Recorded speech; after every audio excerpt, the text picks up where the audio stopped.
దిగ్దర్శకులు రాఘవేంద్ర గారు, కోదండరామరెడ్డి గారు,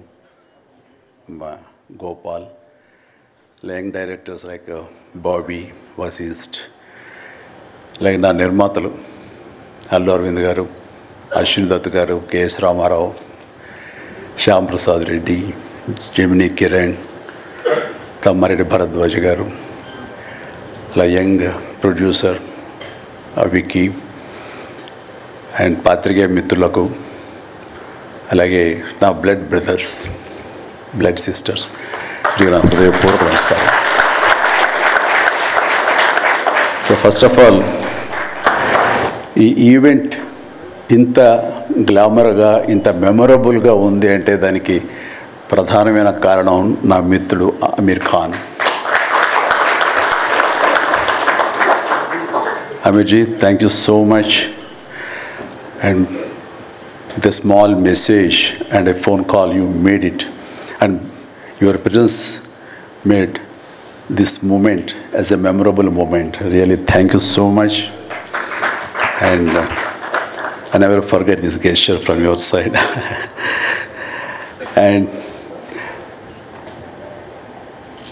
about Guinness Book of World Records, then ఊహించండి, I never expected, never dreamt about Guinness Book of World Record, because Guinness Bookకి మనకి ఏంటి సంబంధం అనే ఒక ఆలోచన ఏమైనా ఉంటుంది కదా సహజంగా. అలాగే నాకు అలాంటి ఆలోచన ఏమి లేదు. అలాంటిది నేను ఎదురు చూడనటువంటి ఒక గొప్ప ఆనర్ ఈ రోజున నాకు నా జీవితంలో నా ఈ సినీ ప్రస్థానం సంబంధించి తారసపడినందుకు ఆ భగవంతుడికి, దానికి కారణభూతులైన మా దర్శక నిర్మాతలకు, నా అభిమానులకు ఎప్పుడు నేను రుణపడి ఉంటాను. Thank you so much.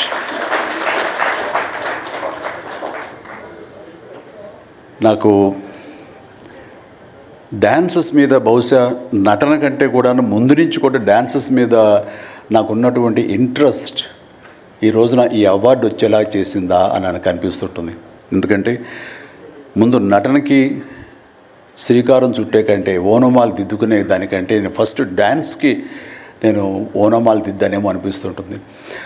నా చిన్నప్పుడు మా చుట్టూ ఉండే వాళ్ళని ఎంటర్టైన్ చేయడం కోసంగా ఈవినింగ్ అయ్యేసరికి అప్పట్లో ఉండే వివిధ భారతి కానీ, లేకపోతే శ్రీలంక సిలోన్, రేడియో సిలోన్ కానీ, వీటిల్లో వచ్చే కొన్ని తెలుగు పాటలకి అదే మా source of inspiration. I mean recording songs అవి రావడానికి. అప్పుడు గ్రామ్ ఫోన్లు కానీ, టేప్ రికార్డులు కానీ ఇవన్నీ కూడా ఉండే పరిస్థితి కాదు ఆర్థికంగా. అలాంటి వారానికి ఒకసారి రేడియోలో ఎప్పుడు పాటలు వస్తాయా అని అందరూ ఎదురు చూసేవాళ్ళు. రాగానే శంకర్బాబుని పిలవండి, డ్యాన్స్ వేస్తాడు, మనల్ని అలరిస్తాడు అని వాళ్ళందరూ ఉత్సాహంగా ఉంటే, వాళ్ళ ఉత్సాహానికి నేను మరింత ప్రోత్సాహంగా తీసుకుని దాన్ని డ్యాన్స్లు వేస్తుండేవాడిని. అట్లాగా అవి డ్యాన్సులు అంటారా, బాడీ కదలిక అంటారా ఏమో తెలియదు, ఒక ఎనర్జీగా అవి ప్రజెంట్ చేయటం అనేది ఒక్కడే తెలుసు నాకు. 7th class, 6th class, 8th class ఆ ప్రాంతంలో. ఆ తర్వాత ఎన్సీసీలో చేరిన తర్వాత ఈవినింగ్ క్యాంప్ ఫైర్ టైంలో అందరూ ఎర్లీగా భోజనాలు కానిచ్చిన తర్వాత తిన్న 70 ప్లేట్లు, మన అల్యూమినియం ప్లేట్స్, వాటిని తిరగేసి దరువులుగా, డప్పులుగా వాయించుకుంటూ అప్పుడు కూడా డ్యాన్స్ చేస్తూ అందరిని ఎంటర్టైన్ చేస్తూ ఉండేవాడు. ఆ రకంగా డ్యాన్స్ అనేది నాకు ఇష్టమైనటువంటి ఒక నా అంతర్భాగం అయిపోయింది.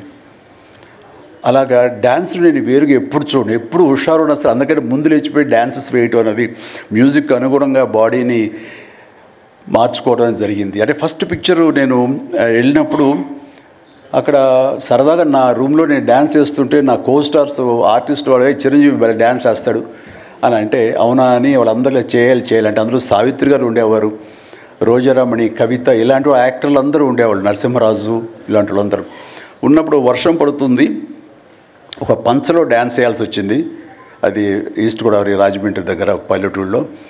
ఆ పంచలో జల్లు పడుతూ కూడా మొత్తం తడితడిగా ఉండింది. అయినా సరే డ్యాన్స్ అడగడం పాపం ఎవరైనా సరే వెంటనే ఎలాంటి ఇన్హిబిషన్ లేకుండా చేయడం అనేది నాకు అలవాటు. అలాగే టేప్ రికార్డ్ డ్రాయింగ్ చేసి అప్పట్లో డ్యాన్స్ చేస్తున్నాను. మధ్యలో కాల్ జారి కింద పడిపోయాను.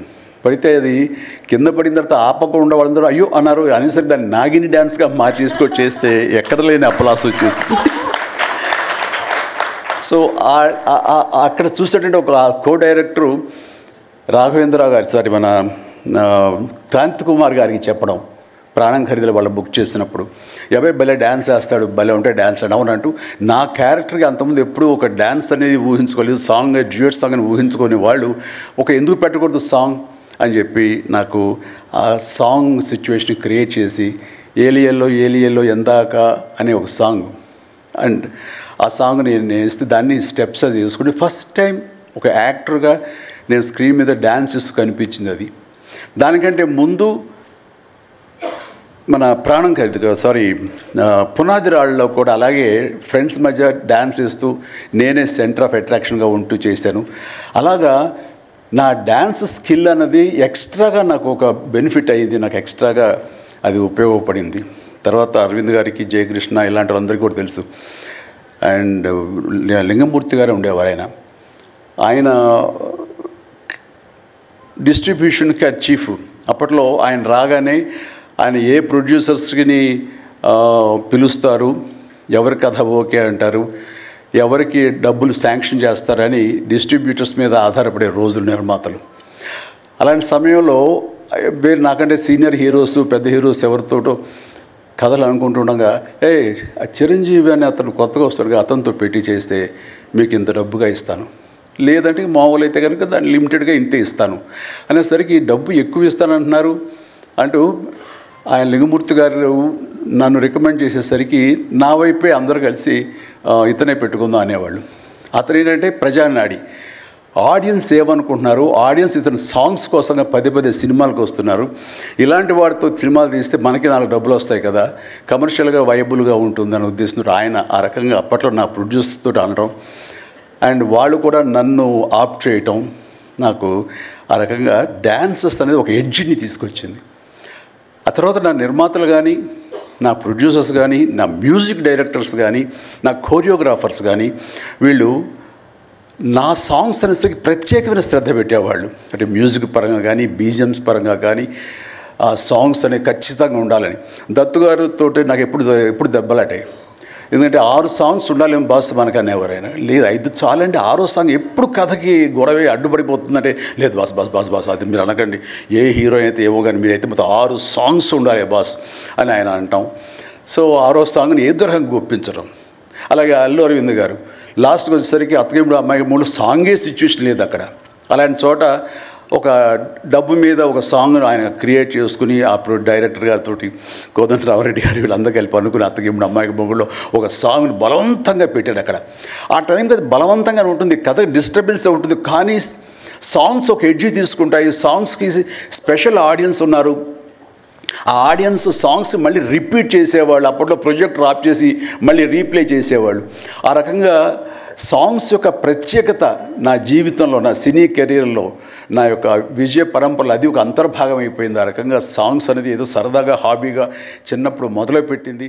అది ఈ రోజు వరకు నాకు విపరీతమైన ఫ్యాన్స్ని తీసుకొచ్చి డ్యాన్సెస్ అంటే చిరంజీవి చేయాలి అన్నంత పేరు తీసుకొచ్చి నాకు ఈ రోజు ఇదిగో ఈ Guinness book of world records నాకు తీసుకొచ్చేలాగా చేసింది. సో ఇది నిజంగా అనూహ్యమైంది. ఏదో నటనకు వస్తుంది అన్నారు, వస్తుంది. అలాగే పర్సనాలిటీకి, మన సీనియారిటీకి అవార్డ్స్ వస్తాయి అనుకున్నా వస్తున్నాయి, అన్నీ అవుతున్నాయి. ఇంక ఎందుకు వస్తాయి, ఏమన్నా వస్తాయి అనుకుంటే కనుక ఈ రూపంలో వచ్చింది. ఈ రకంగా నన్ను వరిస్తుంది అనుకోలే. అది కాకుండా Guinness book of world records అన్నది. So first of all thank you so much mister Richard. You have come all the way to give me this honour in the name of prolific dancer, actor of Indian screen. Thank you so much. Thank you. And then ఇంతకు మించి నేను ఎక్కువ ఏవి చెప్పలేను. But నా యొక్క ఈ విజయ పరంపరలో నేను కొనసాగడానికి నాకు ముందు నుంచి దోహదపడుతున్న నా నిర్మాతలకి, నా తోటి నటీనటులకు, నా టెక్నీషియన్స్కి, నా డైరెక్టర్స్కి ప్రతి ఒక్కరికి హృదయపూర్వక ధన్యవాదాలు మరొకసారి తెలియజేసుకుంటూ ప్రతి ఒక్కరికి నా అభినందనలు సెలవు తీసుకుంటాను. జై హింద్. Thank you.